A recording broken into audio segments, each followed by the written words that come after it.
Welcome to the greatest show on earth once again, the mother of all current affairs shows right here. You are watching Voice of London Television, and this is where we don't mince words. We say it as it is, objectively, and of course with undue impartiality. This is where your current affairs program or news bulletins, breaking news, and all the necessary information, and of course, education, entertainment, and enlightenment takes place. Yes. My name is Osagyefo, and definitely your servant, serving the many a million voiceless people. Let me go straight away and welcome my learned colleague in the person of Adekunle Aini, our Nigerian British in the house. Kunle, welcome to the show. Good evening, Oganana. How are you? I'm very good, and I like the title, Oganana. Yes, that's where Africa unites. You're Ghana. All right, thank you so much, Kunle. Let me go straight and welcome our elder statesman in the person of R.O. Frimpong Manson. R.O. Frimpong Manson, welcome to the show. Good evening. Good evening. Thank you. Yes, the voice is a bit low. I don't know why, but my technical men are working on it so that we can up your volume, Daddy. So stay on whilst we work on it, yeah? So, yes, we'll try and get Daddy's, our elder statesman, R.O. Frimpong Manson's voice to up his voice a bit for us so that our viewers across the globe will hear him well, because it's good to have experienced and elder statesmen among our programs. Yes. Yeah. Also, I'd like to welcome all our channels. That is www.voltv.co.uk, live across the globe, and then our sister station, www.volradio.co.uk, and all our affiliate sister stations across the globe. Let me also use this privilege to thank our social media handles. Brilliant people, unbelievable. They always stick with us, follow us, and of course interject with us, okay? And we'll also read their messages to you. We want to thank all those of you on YouTube, Facebook, TikTok, Instagram, X, and Spotify. Brilliant people, okay? Once again, thank you so much for joining us. We also await our learned colleagues that will be joining us, our reporters from other parts of the world. We wait for Edith from Hungary, that's Eastern Europe, Adams in United Kingdom, all the way in Leicester. We also have Dr. John Mensah who will be joining us, a medical doctor back home in the motherland. And we have beautiful Obapa Julie, sorry, Obapa Julie, who will be bringing us a reportage, including our main man as well, producer, editor in the person of Godfrey Asante Ejay, a powerful lineup. We have so many others that will be joining us. So as we go along, we'll be introducing them, and this is a very interesting program. We'll be looking at one or two issues coming from our international news desk. We all know what's going on. We got Israel and the United States fighting Iran, two nuclear superstates fighting Iran and non-nuclear states. the issue of the United States trying to put the ground troops on the ground to get the Strait of Hormuz to be open. We'll look at that as well. And we have a United States senator who has come out to say that before this war, the Strait of Hormuz, including that which is with the, I think the Hutus area, is it the Red Sea one, and others were all open. So why all of a sudden close? And President Donald Trump demanding over $2 billion US to try and get the Strait of Hormuz open. So interesting stuff tonight. And then we'll try and dribble our way to the motherland, Africa, and take one or two, three stories from that part of the world. And then we focus on Mother Ghana as well. As we know, breaking news, there's a building in Ghana that has collapsed over church members. Church members who were attending church and praying, all of a sudden, a 3-story building just collapsed on them. And so far, they've been able to remove about 9 people or so. Well, I've got my reporters that will be coming through. I will definitely be getting that report. And that is breaking news. We also have a massive rainfall in that part of the world. And the electricity has been off. So is the doomsaw coming back or not? We'll be looking at all these issues. Once again, the name is Nana Osagyefo, and we are here to inform, educate, entertain, and enlighten many a million. All right, so I'm going to play one or two stuff before I engage my learned colleagues live across the globe. Let's take a story. Let's look at this brilliant story that is taking place. I also want to share that in the United Kingdom, London, there was a massive demonstration as against Nigel Farage. People believe Nigel Farage is far right, and so his thoughts and principles and narratives are geared into the far right, Nazi sentiment. That's what people are thinking. So we'll be talking about this massive demonstration, and then see if we can find a solution to the whole idea of the far right taking over what is happening across the globe.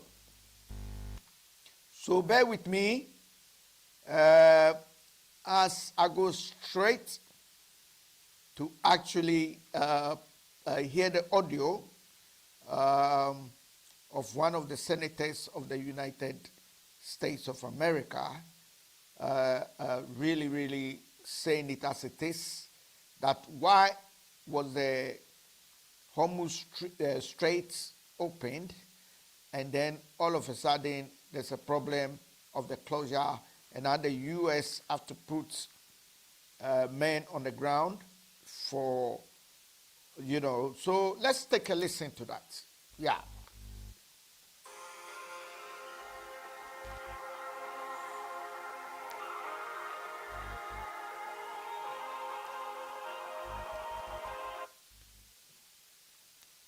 Right, so we are...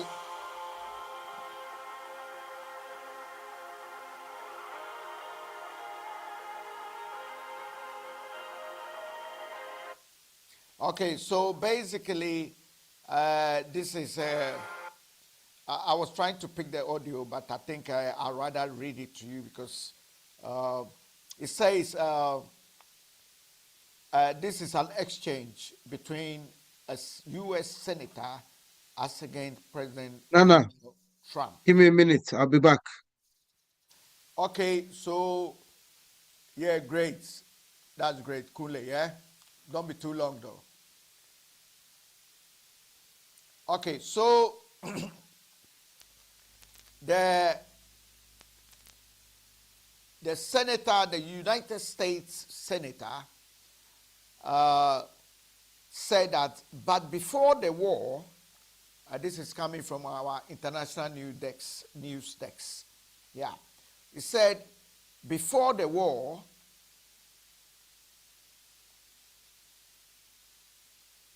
there wasn't, well, he said, wasn't it already open? So what he's saying is that the Strait of Hormuz that has brought the oil prices soaring was opened. Then what is the whole point of the war? So what he's trying to say is that there was no problem until the Israeli and the U.S. attack on Iran. And so they've caused the problem of the Strait of Hormuz to be shut and skyrocketing the oil prices across the globe. And President Donald Trump needing over $2 billion US every day,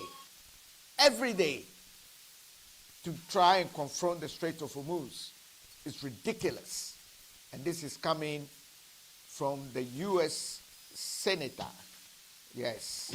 So there's been some serious, opposing view regarding the war that is going on in Iran. Yes. Then we have China has also, we are still dealing with our international news desk. China is also stepping up to support Cuba worsening power crisis as the Americans have tried to blockade oil transport to Cuba. So Beijing's, that is China's ambassador, Hu Jin, says new renewable initiatives aim to ease Cuba's complex power situation as fuel shortages bite under U.S. restrictions. The move not only boosts China's green energy influences, but also signals a growth economic footprint in Latin America and shifting global alliances. So some people are becoming very fed up with the oil industry and the way they believe that the Americans, anything to do with oil, they want to come in and bully and take over, as done in the Maduro case and other cases, in Iraq and all that. So people are now trying to find alternatives. If renewable could do break the deal, why don't they go for the renewables then? So that's quite an interesting one. All right, so elder statesman Arrow Fripomansu, I guess you are picking me correct and you can hear me well. I'm hearing you well. Great, thank you so much. Because initially, technically, we had a problem with your voice, and then I think that has been resolved. So great. Yeah, that's great.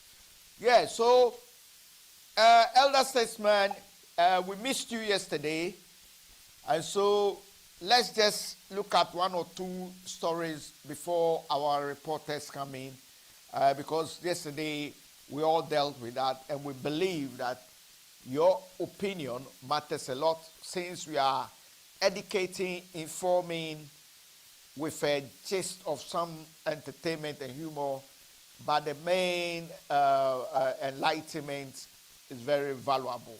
And so your presence, experience is very valuable to us. And so, yeah, elder statesman, yesterday, just for your contribution that we missed, we spoke about the humanity and reparations and crime against the transatlantic slave trade that took place. We all saw what happened. Fortunately for President John Mahama of Ghana spearheading the fight and recognition of the reparation. We went to the UN and secured a very, very good mandate. Secured a mandate which is beyond belief. And that was 123 for, as against 3 against, and 53 abstain. We miss your contribution there. But before you go on that, let me welcome Awudu Adam. Mr. Adams, welcome to the show, and so grateful to have you on the show. Thank you very much, Nanaya Osagyefo Kuntunkunuku. Thank you for having me on the show. And It's a good pleasure. evening to Yes, the we other missed, panelists. Yeah, we missed our elder statesman yesterday, so I'm just trying to take his opinion regarding President Dramani Mahame's powerful delivery at the United Nations, and also pioneering the transatlantic slave trade to become a crime of a crime of humanity against humanity, and also the reparations that had to be paid for victims and people of African descent that suffered the transatlantic slave trade, and also they being used to rebuild or build the whole of the Western civilization. Daddy Arrow Frimpong Manso, your take on that?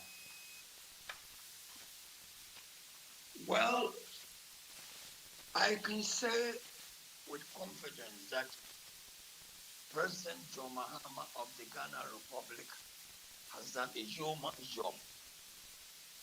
Many people were murmuring, hammering, discussing, talking about it quietly underground. They can't come out. They were not bold to come out and stand the test of time. Mahama took it and he said, I'll go and keep the ball going.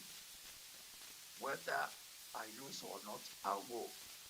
At least the world will recognize that there is something against humanity in Africa, where our forefathers and sisters and that were pushed through the sea in diverse ways, in very,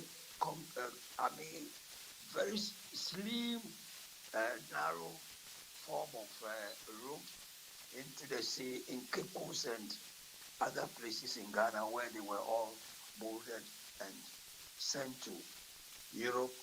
They used them as guinea pigs, as anything as that, and yet they do not recognize them as human beings. They have not recognized them as this and that, and they haven't recognized that slave trade had done the damage to Africa and the world.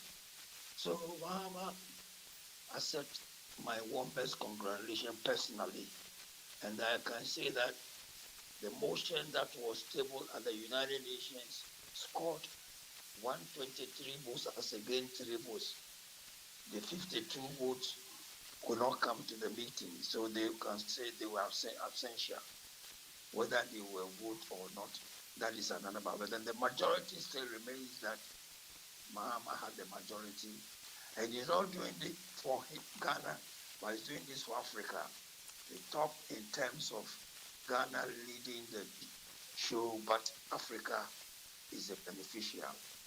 Now, whether the reparation will be paid or not, it still stands to say that it has been tabled, the motion has been accepted, it has been recorded, and United Nations Secretary General will have to send copies of the resolution and everything to all member nations of the United Nations, and everybody will realize that this and that and that and that.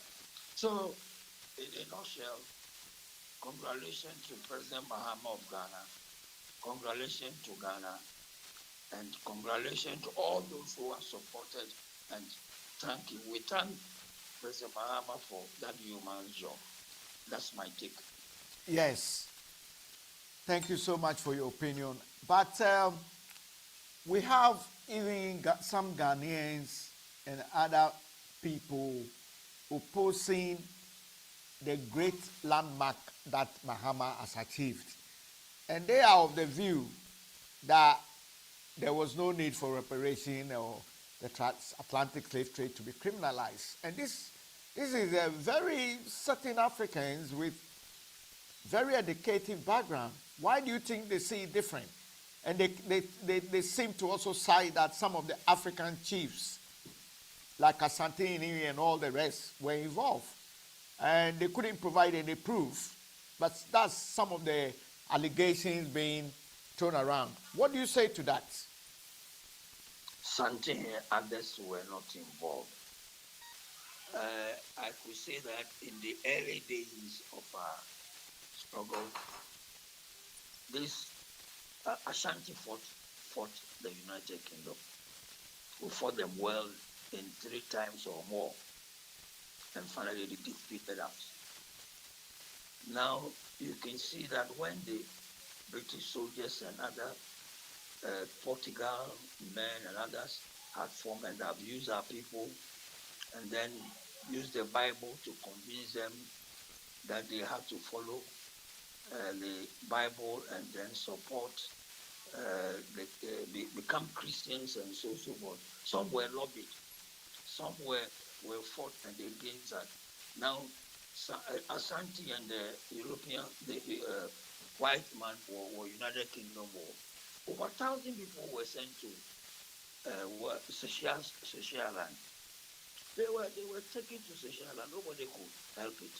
When they took Yasantua, also they took her and some other people too. So when they say that this and that, and that, they are talking, excuse me to say, they are talking rubbish. At that material time, who had the power to challenge the white man when he's forcibly, look, I want to take this woman from your home, I'll come to your house, you'll take this and that and that. What can you do? You don't have army, you don't have the power, you don't have anything. You have to surrender.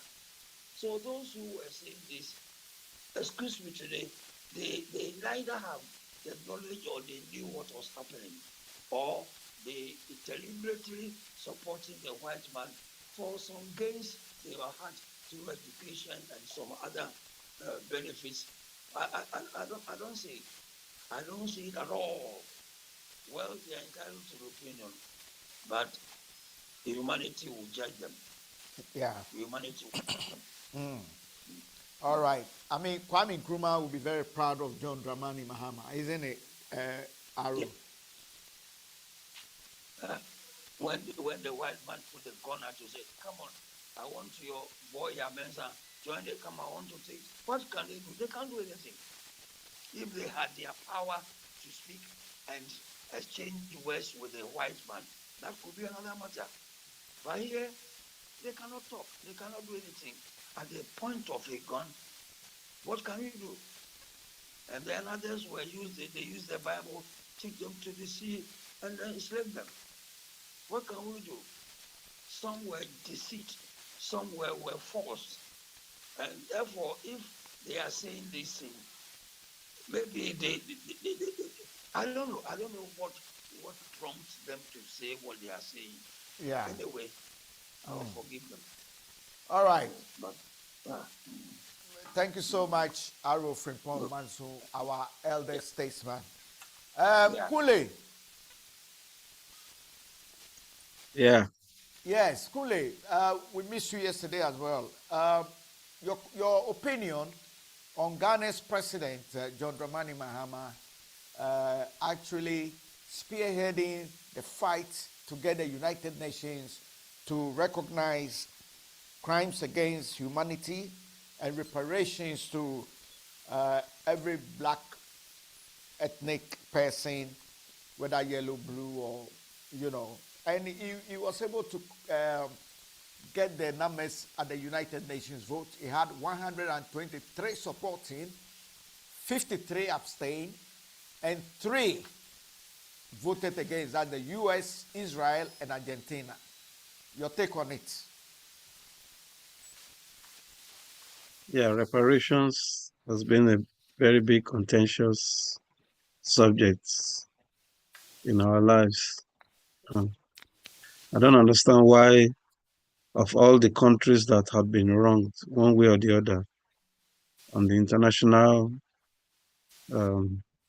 platform, have been paid reparations. It's only the blacks that they have tried to, or they have stopped, or they have prevented from ever winning the arguments about reparations. But since he has got the numbers on his side at the United Nations,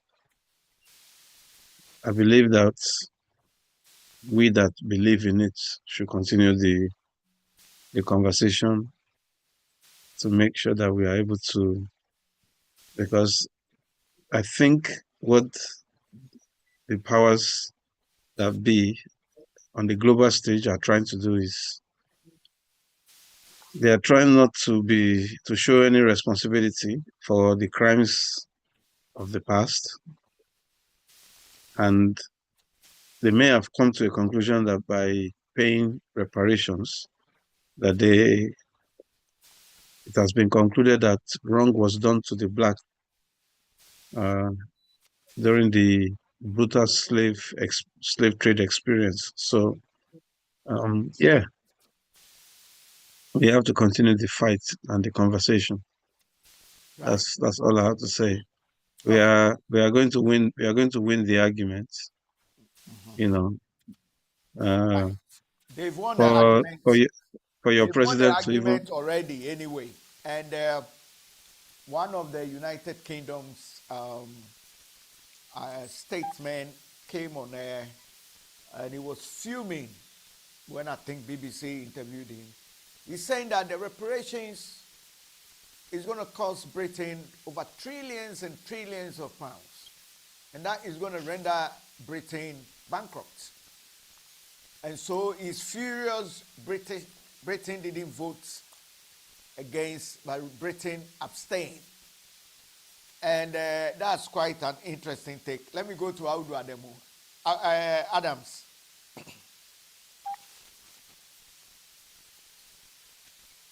Yes, Adams. Yes. We know we took your opinion on that yesterday, but briefly, But since my stand is now on the global stage, it has been recognized.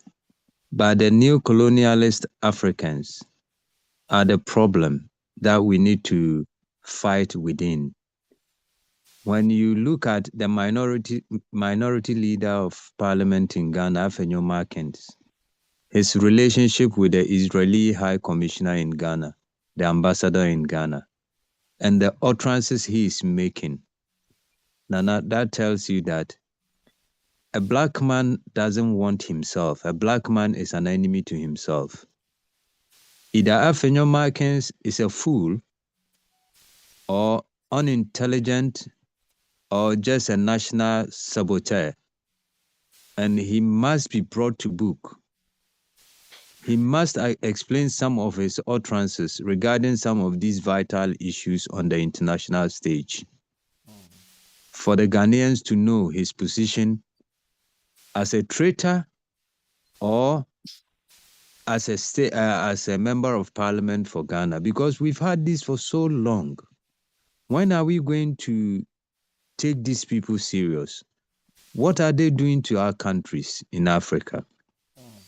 Look at what King Leopard did in Congo alone. That is way more than a Holocaust. Has the Belgians recognized that? Have they sent the artifact stolen from Congo? Have they sent it back? Have they paid Congo the both natural resources that they've stolen and the human resources that they've stolen and the crime against humanity that they've committed? Have they recognized it? Why can't we do something for our own selves? And you have some of your own people opposing vehemently, knowing that what they've done to us is wrong. Imagine the most expensive bags and belts were made out of human skin.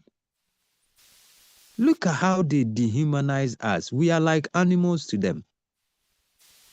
Human skin. And you, Afenyo Markins, a small boy like you. Do you remember the story of an African taken and put in the zoo cage with a monkey? Yes, a South African lady. She was Yes. paraded throughout Europe and she ended up killing herself. So Look at George Washington. George Washington's dentures were forcefully taken from a black man's mouth.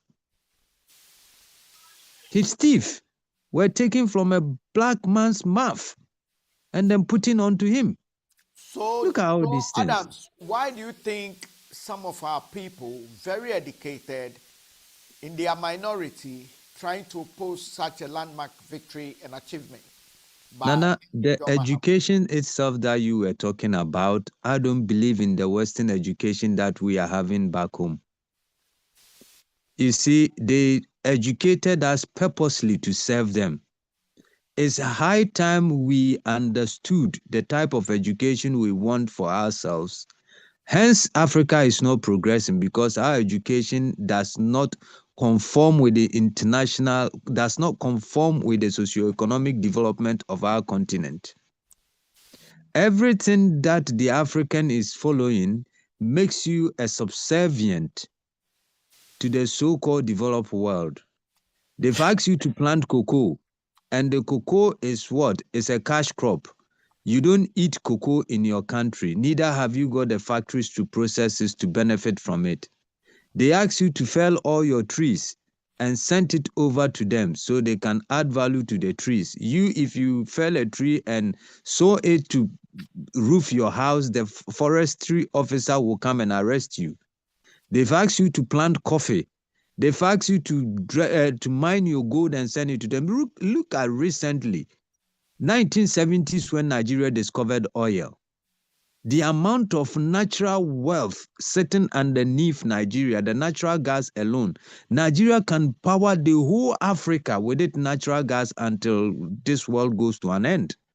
But the foreign companies are there flaring it. Nigeria doesn't even have electricity. So you see the type of education. So I don't believe somebody calling himself, I'm a professor, I'm a doctor in Ghana, and he say I'm an educated. Yes, you can read and write, but you can't reason. Your reason education must transform you to have an impact in the society that you live. What impact have you made? Right. So there is a couple of years ago, Trump came in and said that, I think his first term or something like that. He said Africa is a shithole, and the problem with Africa is most of the educated people. You think he was speaking truth to facts? Yes, and also no, because the word he used is an insult to the black humanity, black race. And sometimes we have to call it the truth way. Yes? Because the so-called elite in Africa are somehow, pardon my language, don't reason. Their reasoning is just skewed, and their reasoning, they've got short-sighted. Unlike Dr. Kwame Nkrumah, who was at 100 years ahead of his peers. You see?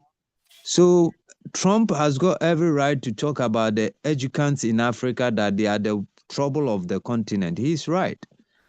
Tafa Balewa, when Kwame Nkrumah was fighting for the United States of Africa, Tafa Balewa of Nigeria was vehemently against it.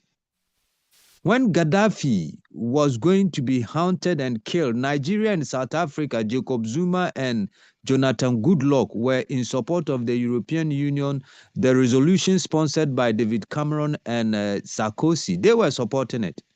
The two giants of Africa supported the killing of Gaddafi. So you see, these are the problems that we've got, that our continent can never grow. All right. Thank you so much, Adam's points made there. Elder statesman Aro Frimpong Mansur, do you sometimes feel disheartened when you see the amount of human resource we have and the literacy rate that is growing? I know we have a lot of illiteracy, but at least we've got a bit of literacy. What do you make out of it? And do you think what Trump said about Africa is a fact, and he's speaking truth to facts, that Africa is a shithole, and that most of the African educated people are the cause of Africa's downfall? Repeat your question again. Aro, your voice is a bit low. Okay. What I understood is that you mean are people who are criticizing Mahama, or who are against the move Mahama has made, the United Nations accepted it, are people who are against this deliberately or are doing this thing because they want to have the sympathy of the white man so that they can get favors in wherever they are. That's what I can say, because I don't see the need for them as opposition leader in Ghana. I don't want to talk about him because he doesn't understand the mess. And the William where he's a member of parliament, Kwame Nkrumah established a geological institute at that place, built institute. That's the place they have used for what we call education college, University of Education, and is an MP there. If Kwame Nkrumah did not come to establish and build that, but Kwame Nkrumah knows that the black man has been treated to the teeth. They've done damage, and that's what inspired Nkrumah to fight for independence. In 1950, Ghana, when we had independence, Ghana had a meeting of 8 African independencies and charged them to go ahead and fight for. They were Ethiopia, Egypt, Liberia, Libya,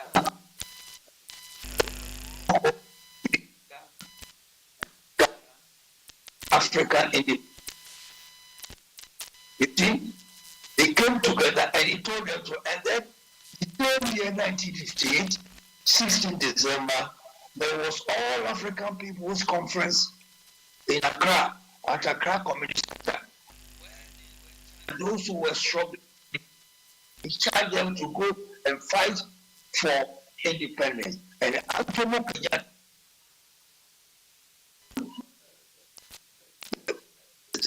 you know, to free Tomboya, to free Jomo Kenyatta. But on one side, all these things were done. But if people do not see it, they have not read. Kwame Nkrumah wrote 16 books about things that are happening in Africa and method to go about it and get it done. So if people do not see it that way, to me, I think they are scapegoats, or they are white man's people, or they are considering themselves to be favored when they talk about anything in Europe. I don't see it. Okay, nice one. Thank you so much. That's Elder Statesman. And the good news is that at least Mahama-led challenge for the transatlantic slave trade to be a crime against humanity, and then the reparations have gone through with a massive win.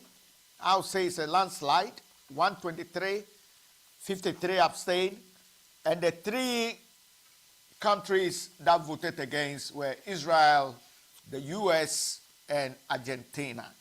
So kudos to President John Dramani Mahama. And then, yes, the bit that Britain feels that the reparations will cost them a whole GDP in trillions, and that the economy might collapse, is a fear that has gripped Parliament and the House of Commons.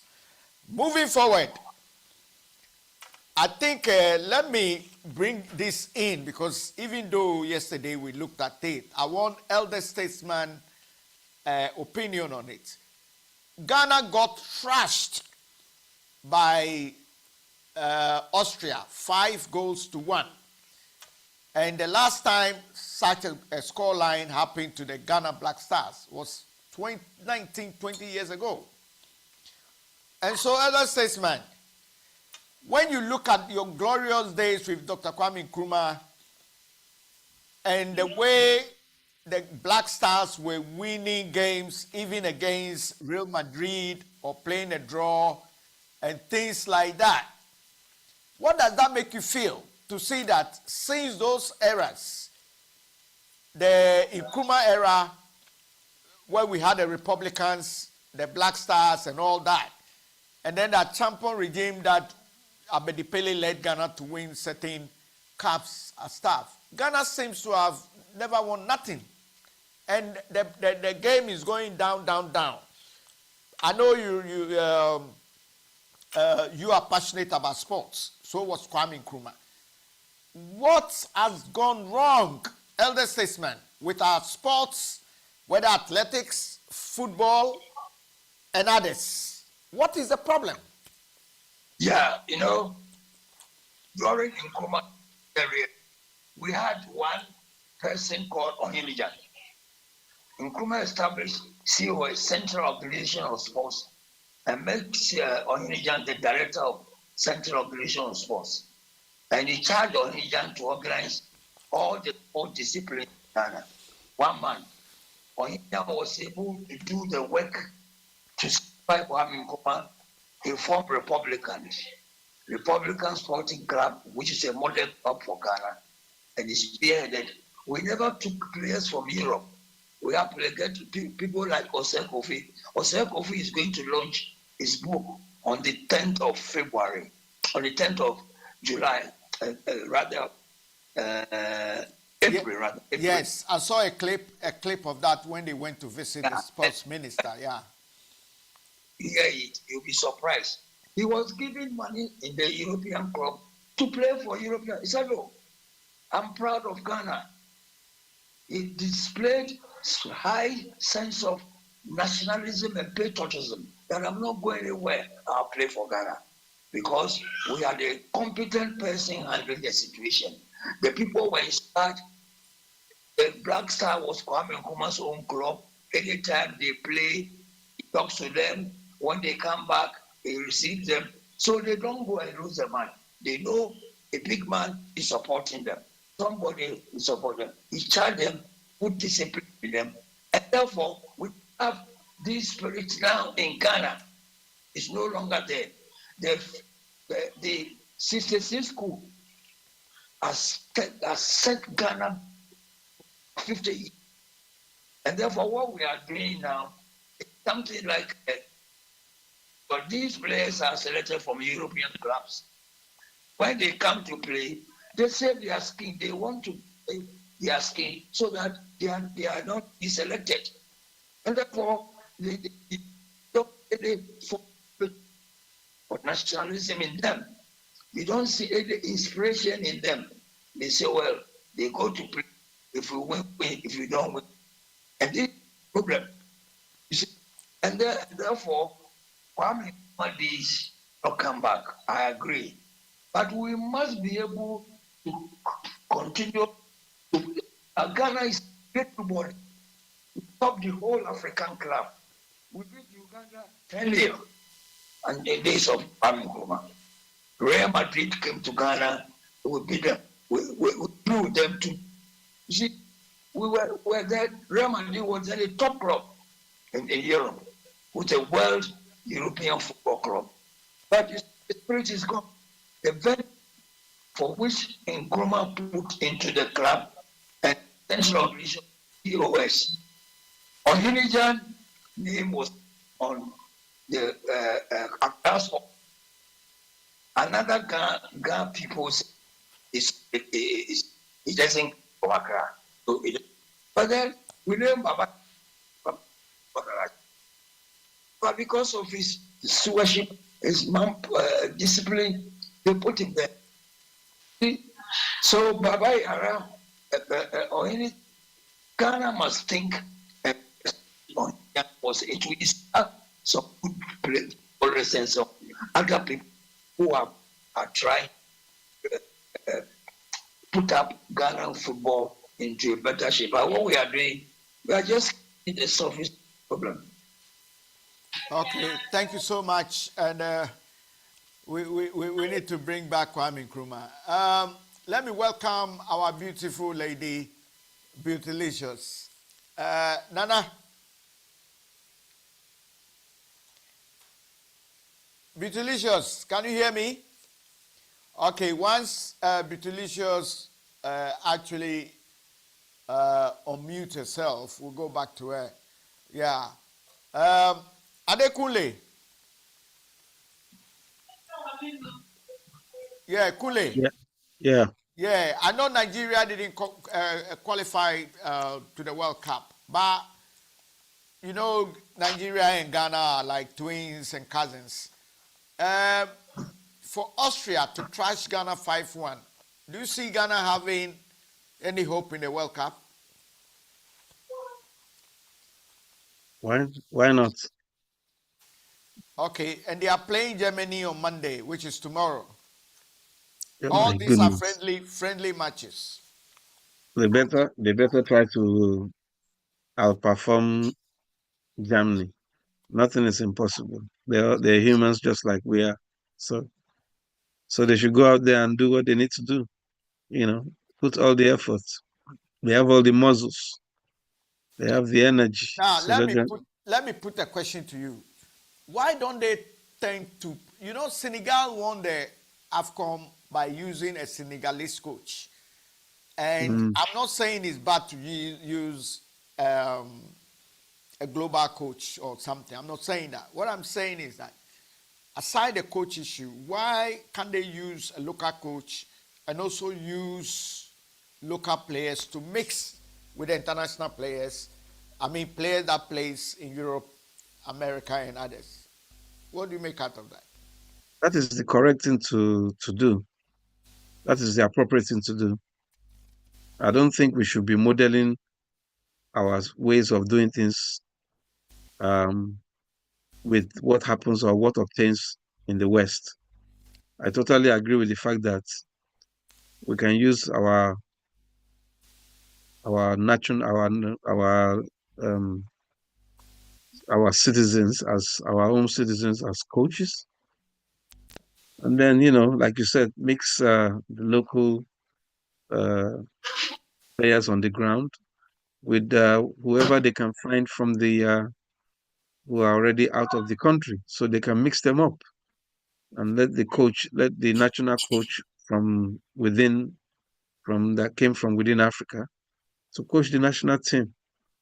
We should start to show some semblance of patriotism towards ourselves.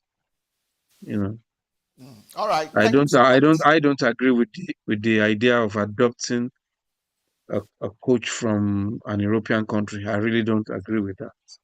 Some people may Because find that I see offensive. Nigeria normally use their local coaches, isn't it? Yeah.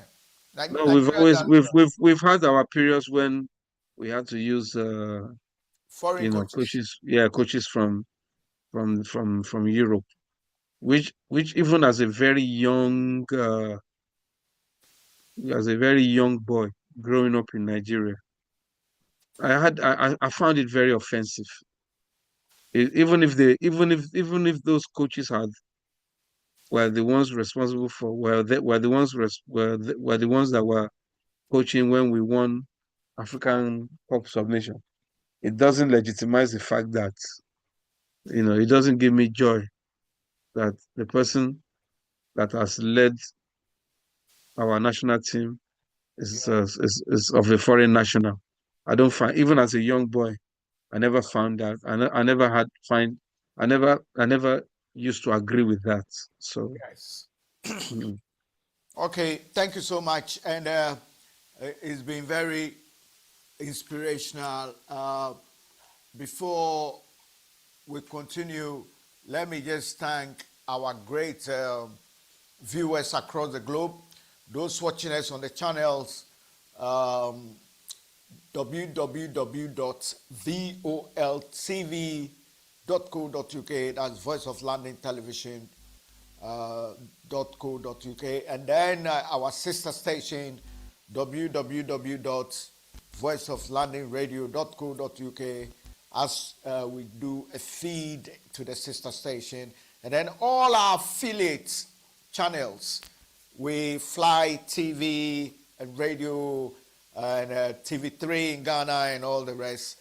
We thank you so much for sticking with us. We also want to thank all our social media handles, YouTube, Facebook, TikTok, Instagram, the likes of Spotify and X is just amazing. Let me just big up a couple of names here. Harrison Sensai, thank you for watching and thank you for sticking with us. We also have a lot of people requesting, just send a message and I'll read it. We have James Muchain. Thank you, James. Natalia Muzi. Great show. And then we have Matteo, we have Zasco, we have Ma, we have Kazi, we have Femandina, we have Samuel Nate. Thank you so much, Samuel Nate. We have Big Rush, Benjamin. We have Abu Mohammed. Hey, Abu Mohammed, yes, that's my man there. Abu Mohammed is a top musician back in the Mandaland, and it's good to see that he's watching us to the maximum. Big up yourself, Abu. Respect to you. Yes, and so the show continues on a bit. We have Bucky Brown, Tommy, and so many people, I'm telling you. Great stuff. Let's continue, and then we'll then take our reporter to just give us a brief background. But before we do that, let me just run through a couple of headlines, what is happening across the globe. Okay, so continuing from the international news desk, Voice of London Television and Radio,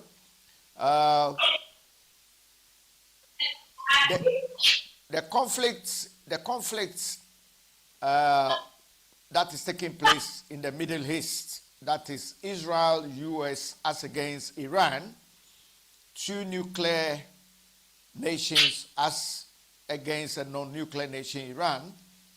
The Israeli military says it is striking targets across Tehran. That's one of the headlines.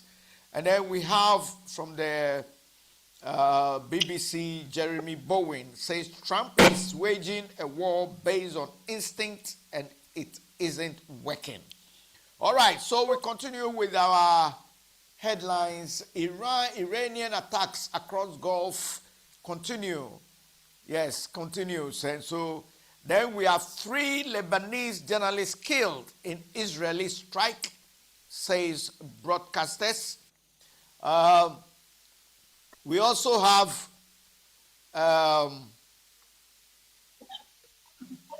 I beg your pardon, So we also have 3 arrested in Paris, yes, that is France, after attempted bomb attack outside Bank of America. Yes. And then Italy investigates the Sephora and benefit over marketing skincare to children. So yeah, that one coming from Europe. Israeli police block Latin patriarch from Palm Sunday Mass in Jerusalem. So these are some of the stuff going on across the globe. African football chief resigns following row over Morocco and Senegal final. Yes, we know Senegal won, but for some reason, the board of the African board, sorry, I beg your pardon, decided to actually give the win to Morocco after the appeal. So it's causing a lot of mayhem, yeah. And then we have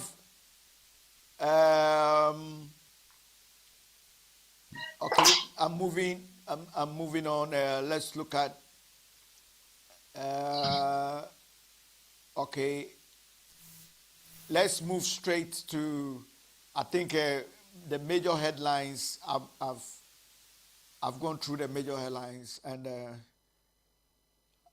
we also have another headline that says that why is it so hard to pass through the Strait of Hormuz? We know when you go detail, it'll tell you how strong Iran is and laying some mines and the deep sea mines and all that. All right, so let's move straight and go to the African African News Desk. Yes. So from the African News Desk, CAF General Secretary. Yes. So this is the General Secretary of CAF that's has resigned amid AFCON final fallout. That's the right thing to do. You need to resign for the chaos that you've caused. And then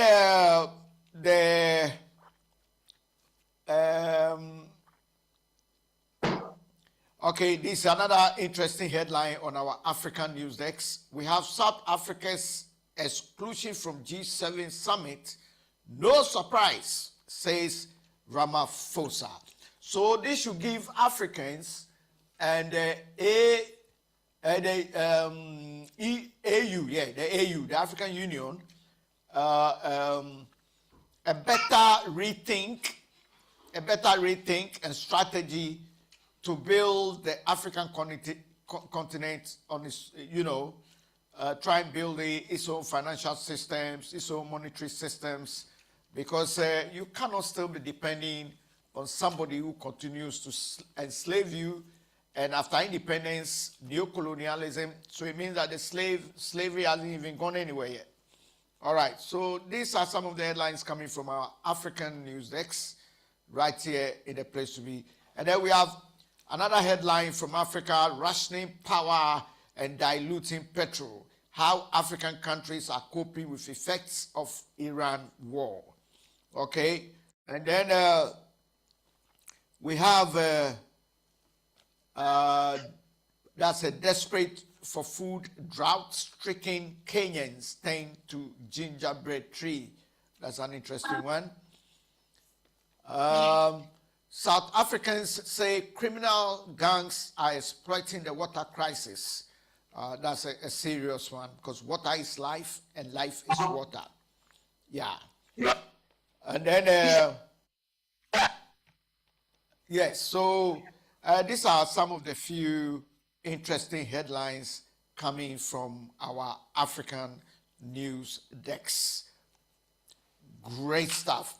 All right, so let's go straight and look at the motherland, that is Africa, Ghana, and the top stories from that part of the world.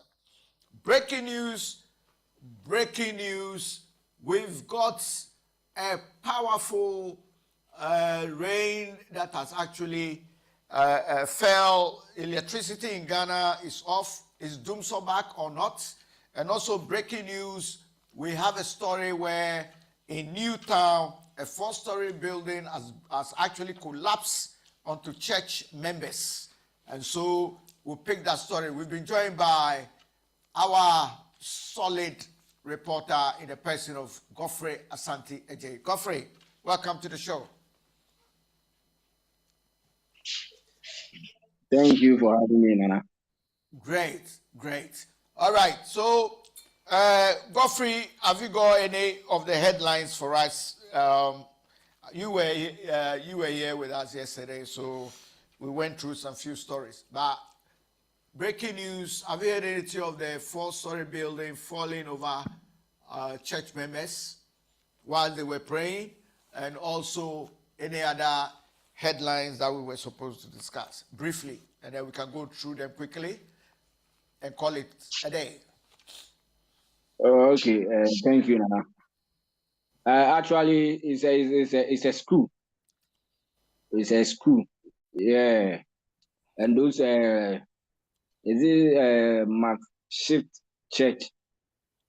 They are just using the premises as a church when it's Sundays, and the whole premises collapse around today.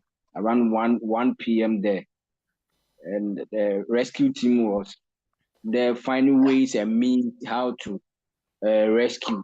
But my checks, I'm still following the story. But what I can confirm now that 14 has been rescued. Two.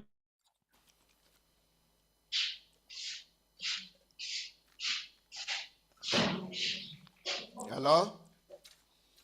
Okay, I think, yeah, Godfrey, go on. Your network is playing up. All right, so 14 have been rescued, and we pray that we don't get any deaths, because those will be very sad. You leave home to go to church, only for the church building to collapse upon you. 4-story building, the church was on the ground floor, and therefore this is very, very harrowing and painful to watch as live shots were posted. Yeah. Okay, Godfrey, we lost Godfrey back. We'll try and get Godfrey back.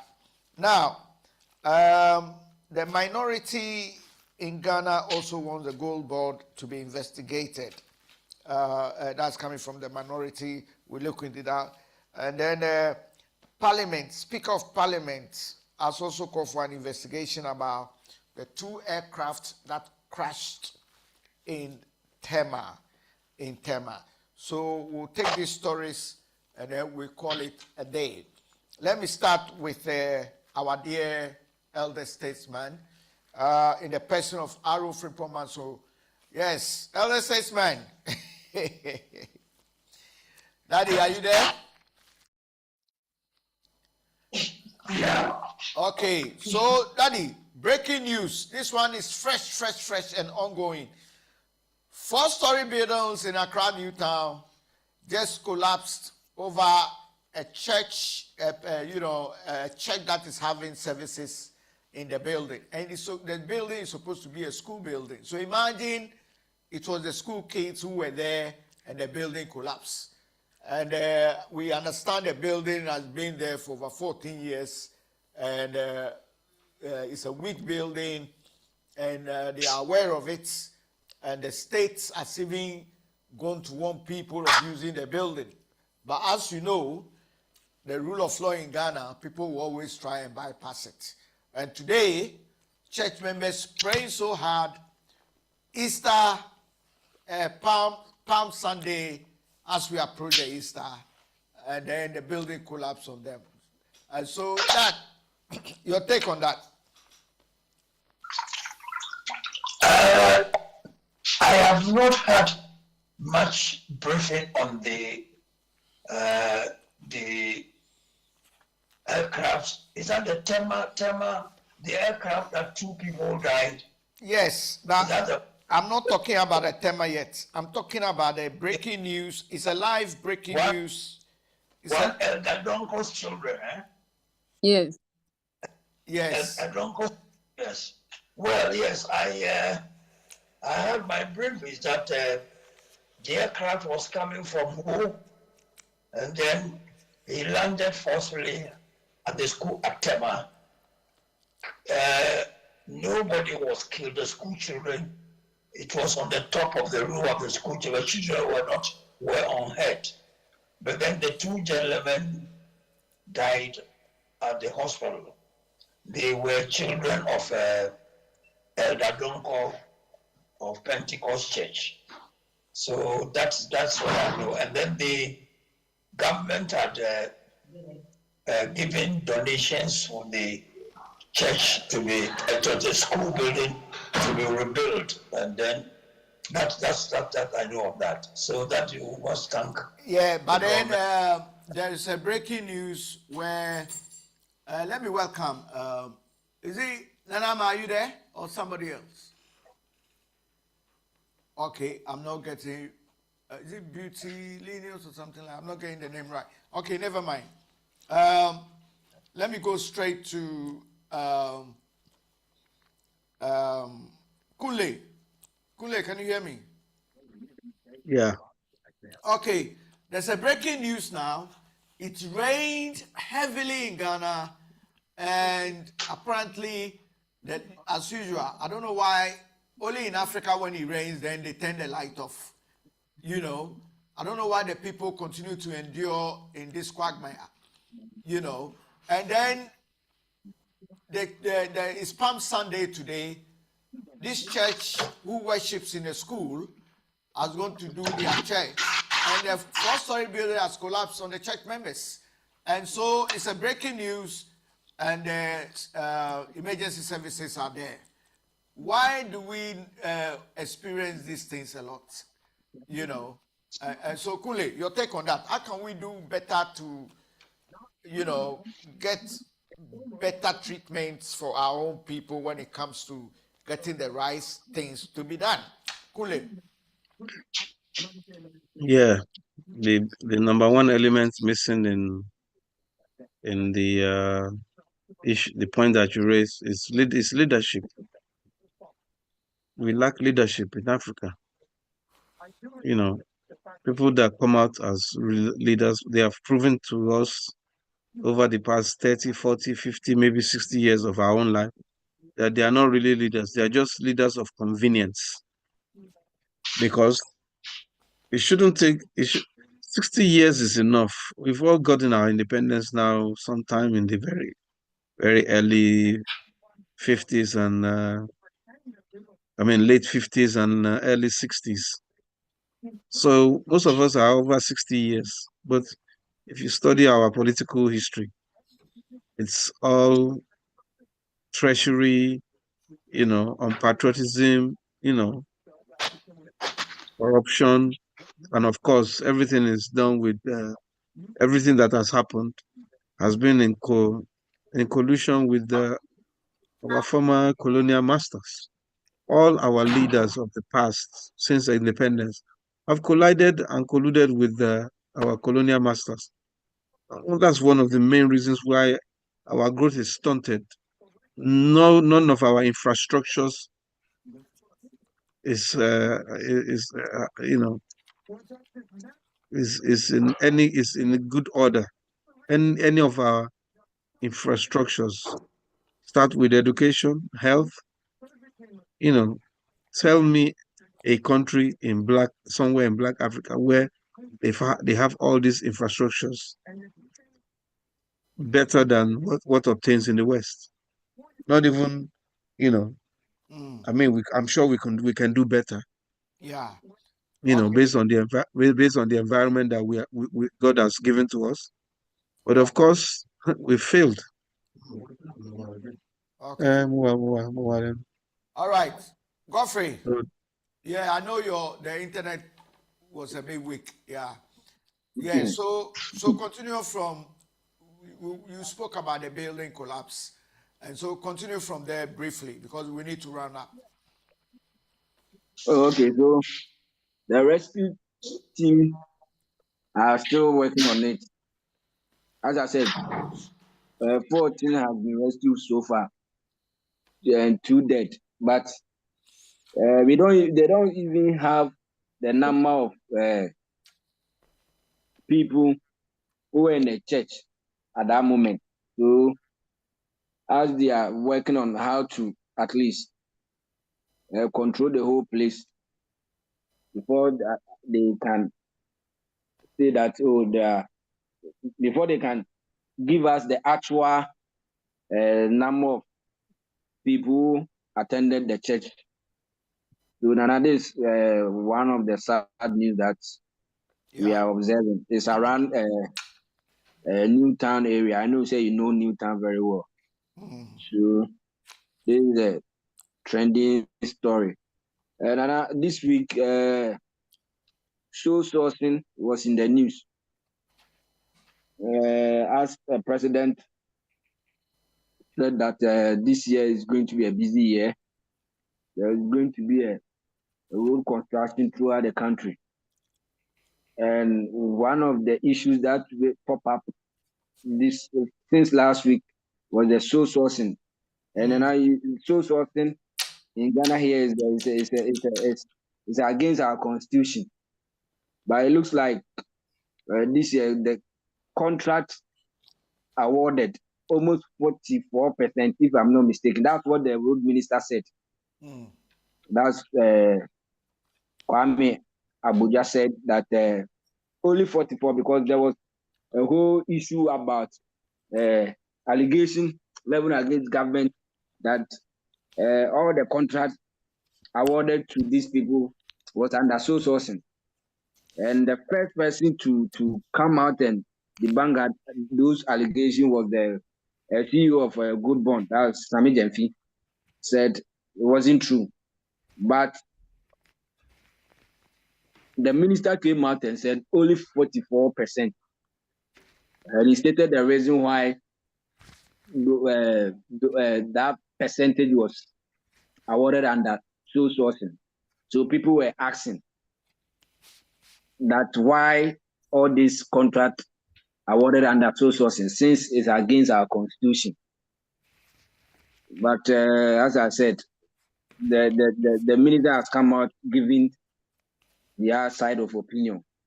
You know, the majority will have their way and the minority will have their say. So this is one of two stories that trended. As I said yesterday, former vice president is trending. AI is trending because the former vice president this week visited London School of Political Science and Economics, urging African countries to at least master in AI, since AI is taking over the world. So Nana, these are Nana. There's before I'll allow you to talk. There's another story trending. I think you had 400K mobile money withdrawal at Chibi. That's good. That's good. Yeah, Nana. I said you heard that news, right? That Yes. some police officers at Chibi went to a mobile money vendor and withdraw 400. Yes. And so police decided to investigate. And their investigation has also led or linked to a gold robbery in Kumasi. So this is just trending. And the police said they are still investigating to at least deal with those perpetrators. So then these are one of the two stories that making the airway. The main one is the Newtown building collapse issue. Okay, thank you very much. Okay, let's we've got the Newtown one and the others that you've said. Let's finally, before we go off, look at the latest war that is taking place. I mean, the U.S. and Israel thing. Now, there is the suggesting that the U.S. are going to put ground troops to try and storm the Strait of Hormuz. And that's quite interesting. And the Iranians are saying that they are waiting for them, the issue come. That's our final topic. Let me go straight to Kunle. Kunle, what do you think about that? Do you think the Americans will put a ground troop? And what can we do now, or they do now, to try and end this war? Because, you know, the killings and the innocent people being killed is quite sad, isn't it? Very horrific. Yeah. There's nothing else anybody can do to stop the war. So there's no that trajectory is not going to it's not going anywhere. You can see how Donald Trump has been behaving since the fools that voted for him, that put him in office, are now running from pillar to post. So the question I would like to ask, and if anybody is able to help me on that, what are the Iranians supposed to do? Because now you are telling me Americans wants to put troops on the ground? Are they trying to? So obviously they started the problem. They started the war, and they are even escalating the war. So the question is not about how the Iranian Republic supposed to roll over on the ground and beg them not to be attacked? It's the white supremacy, that is in most cases. This what I'm saying might be controversial. It's true. They always the white man always want to sit down somewhere when it's comfortable to say that the black man is the most violent. Have we the question they need to answer as well? Okay, Has now any black let's can I finish this thought, please? I have yeah, to but finish it. I'm only interjecting. You finish it.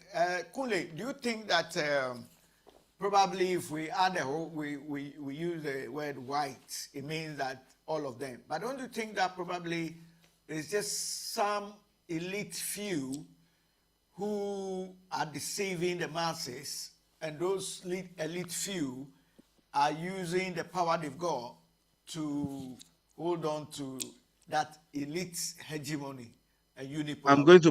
going to put all of them in the same basket. Okay? You see, I'd rather die like a man than live like a mouse. I'm actually accusing the quote unquote the good white ones that keep quiet and don't say nothing about what those few you are talking about are doing. So if you sit down in your house, listen, put it on your TV and and see what your own people are doing to other people, you have to come out against them, Yeah, or else some you of them have come out. no, they haven't come out enough. They haven't. All right. Trust me. Okay. Point Trust taken. me. Point taken. Trust me. Godfrey. If they come out enough, Yeah. the troublemakers, the few troublemakers that manage to find themselves in office or in power, they will backtrack. But Okay. you So see, what about if the media or the mainstream media is not putting out the true reflection of what is happening? How are they going to know? but that is what I'm talking about. The ones that know should come out against these organizations you're talking about. The big media guys that are suppressing, hiding, and also helping the government with their propaganda. You have All to right. come out. The social media has given us the numbers now. So one bloody CNN or MSNBC cannot sit down somewhere in New York or Washington and be spreading propaganda when most of the people, the numbers are there. So you can't stay behind you have to come out and scream and fight against the ones that are causing trouble, unless Baba oh God. Okay. Unless you are by default in agreement with what is happening. It's as simple as that. All That's right. my personal take. Okay. That's fine. Let's go to Godfrey Asante Ede. Your take. Hey, Asemo. You always want me to comment about these issues Yeah. because what I would say is that I don't know, maybe US.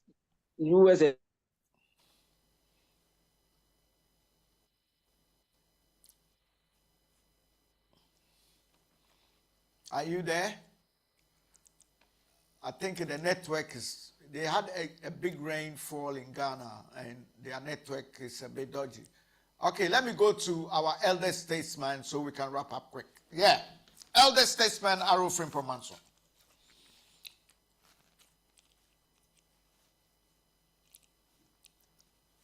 Aro? Yeah. The war between Israel, USA, and Iranian. My take is that whatever happens, Trump have said 3 good statements. One, he wanted some statesmen to get together and talk to Iranian for them to come to terms of peace. One, he said Iranians have agreed for them to produce good results for peace.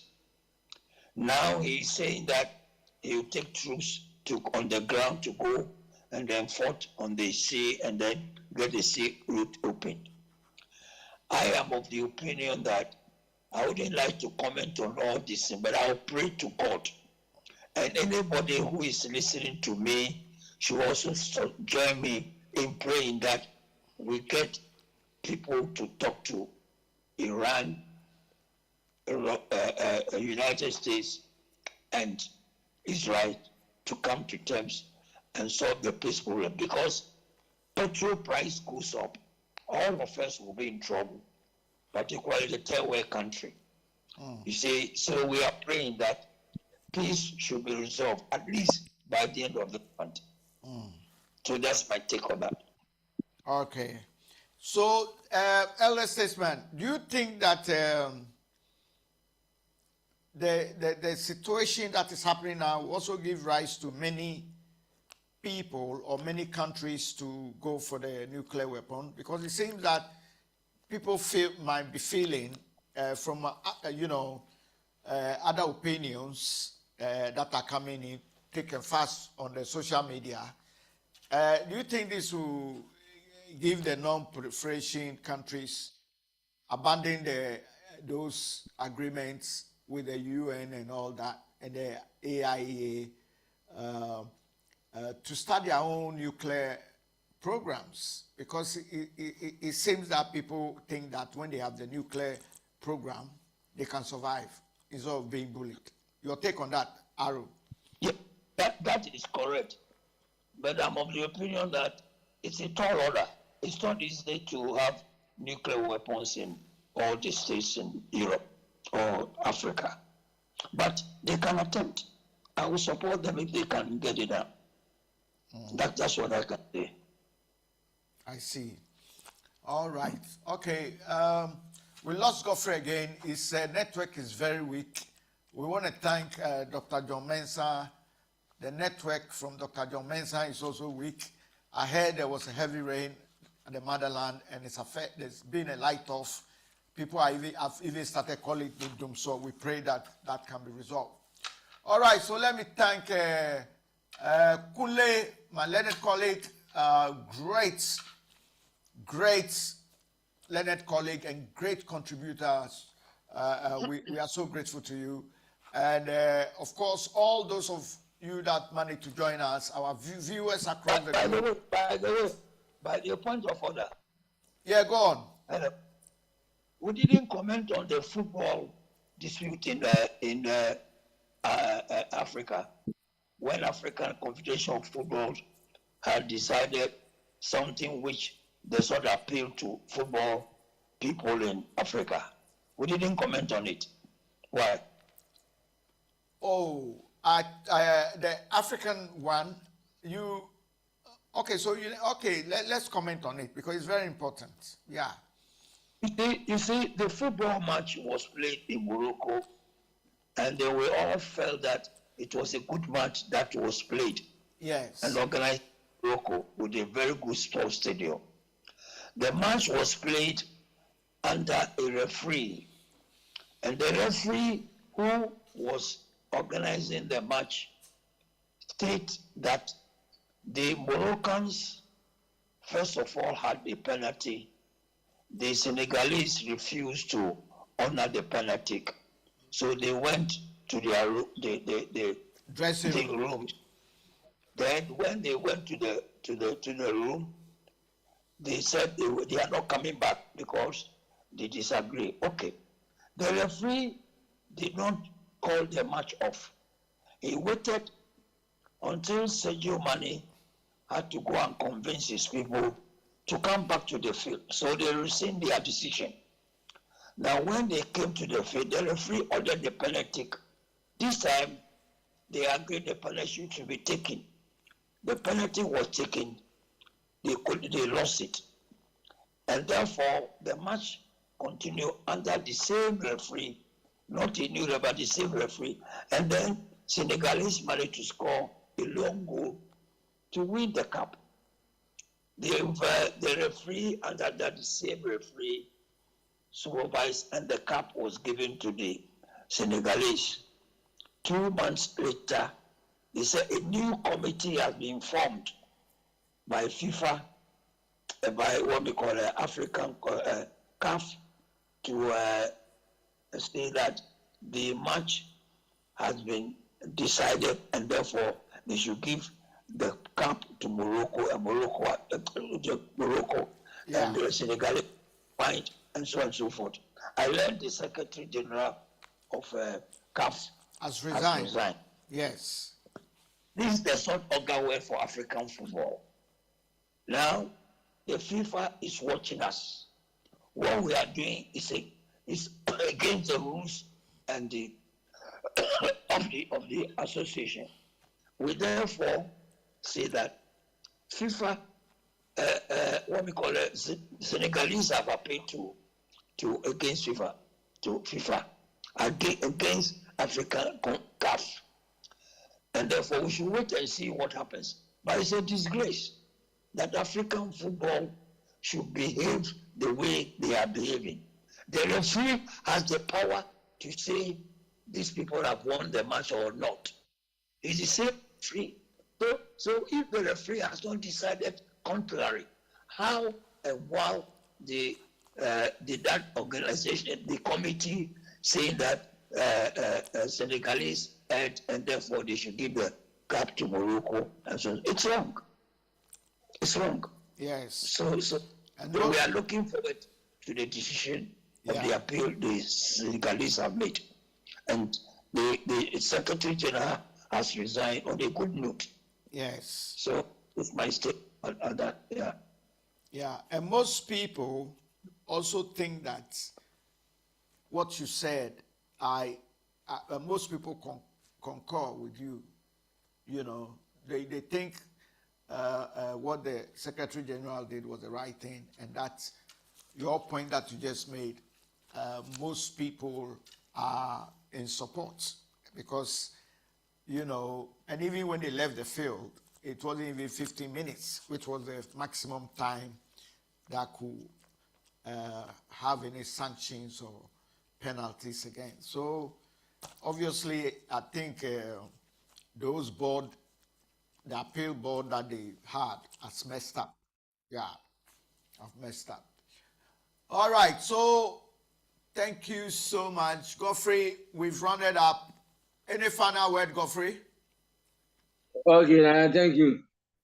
I'm just what I would say is about the Newtown issue. We are just praying that the death toll will not go higher than what we are seeing. Okay, cool. That's what I'm trying to say. And Nana, I wanted to also comment about the Iran issue. Yeah, we just did, but go on. Because Yeah, your line was bad.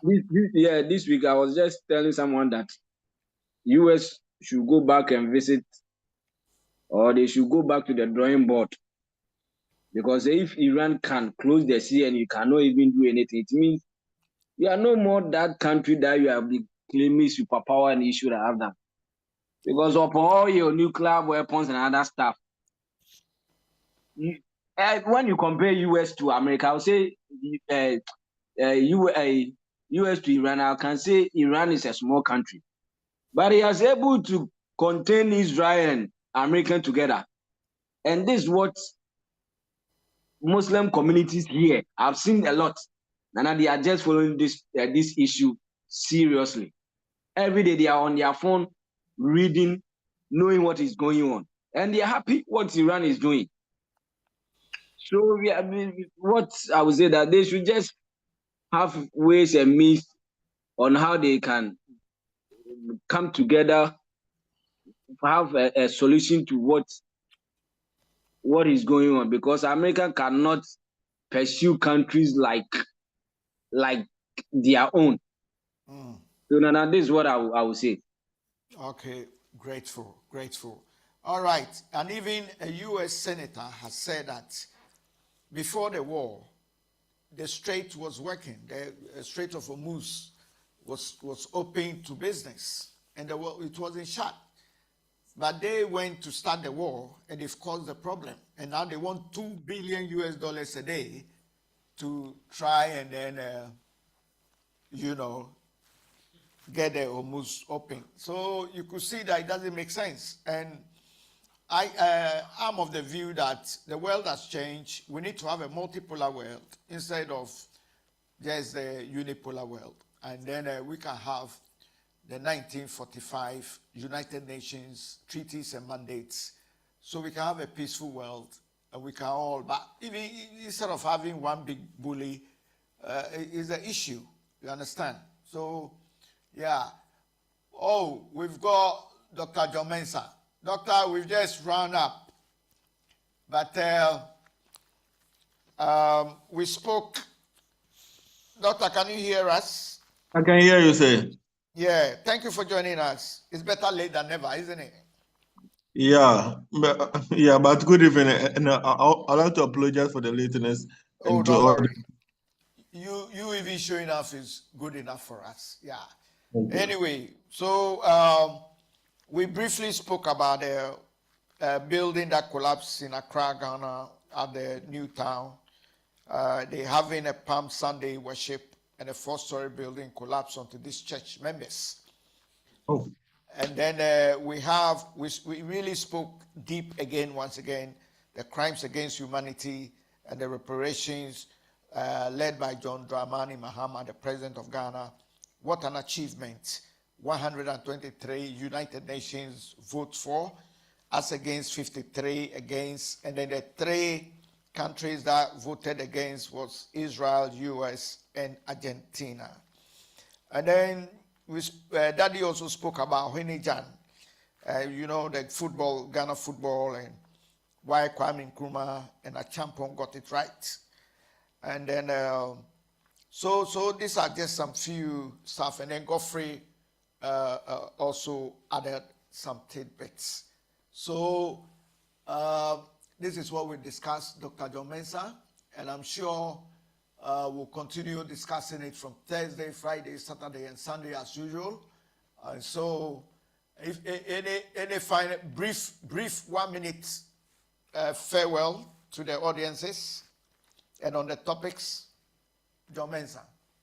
Okay. Good evening once again. I apologize for the lateness and the inconveniences. I think yesterday I made mention of the present initiative at the UN. I think it's a good one, and it has shown that the world know more about the US in the details.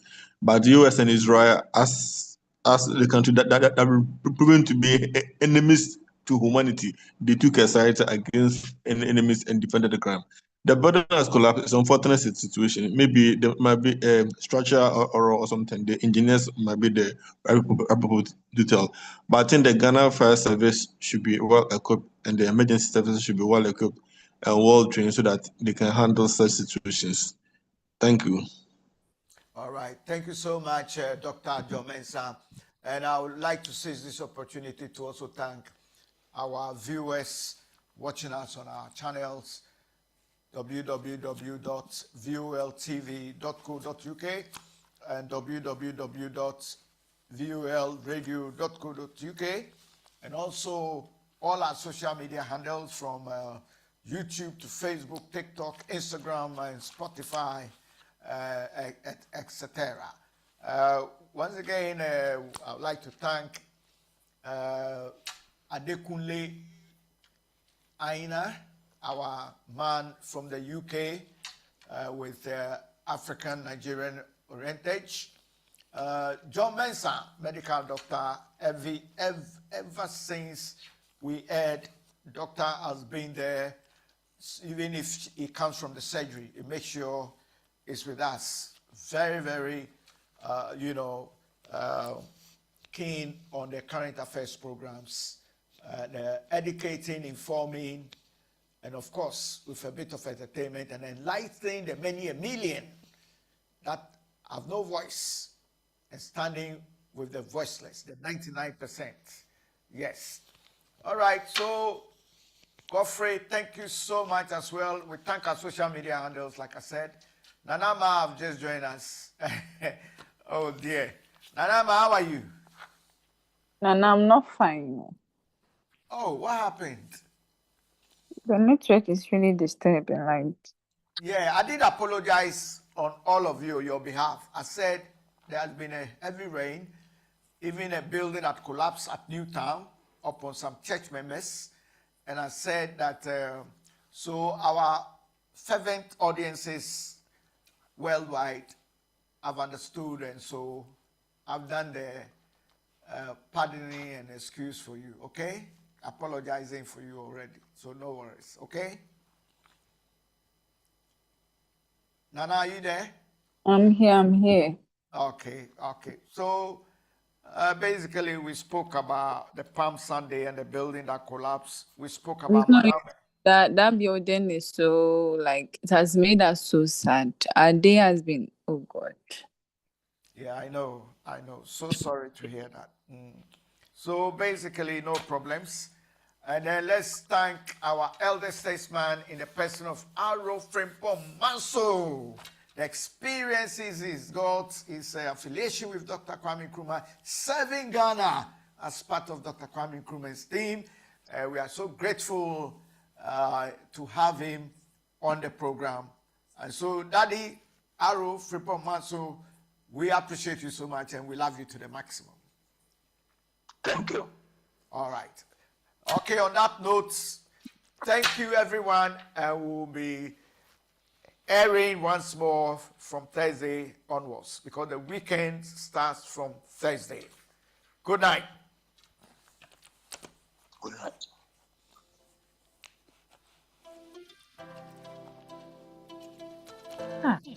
Listen, if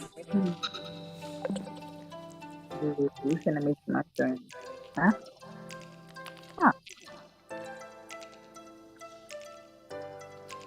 Maybe the phone assistant.